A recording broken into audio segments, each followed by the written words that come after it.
Unit Reskrim Polsek Kertapati Palembang menangkap seorang pria berinisial CS, tersangka penipuan berkedok dukun pengganda uang. CS dibekuk tanpa perlawanan di kediamannya di Jalan Serumpun, Kemang Agung, Kertapati.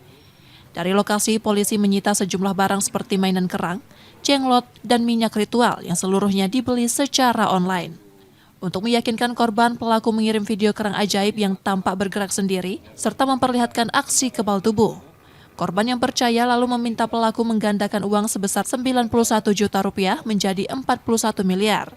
Namun uang yang dijanjikan tak kunjung ada. Korban pun menyadari telah menjadi korban penipuan. Uang itu bermacam-macam, ada yang ditransfer dan juga ada yang diberikan secara langsung. Kemudian dia juga menggunakan media, ini ada jenglot, kemudian ada kerang, kemudian ada 4 minyak. Nah, itu untuk modus dan motifnya ekonomi. Untuk saat ini yang melapor itu ada 1 orang. Untuk korban yang lain masih kami cari informasi.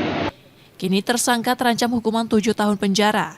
Polisi masih menelusuri kemungkinan korban lainnya yang tertipu oleh modus serupa. Yudi Kiswanto, Kompas TV, Palembang, Sumatera Selatan.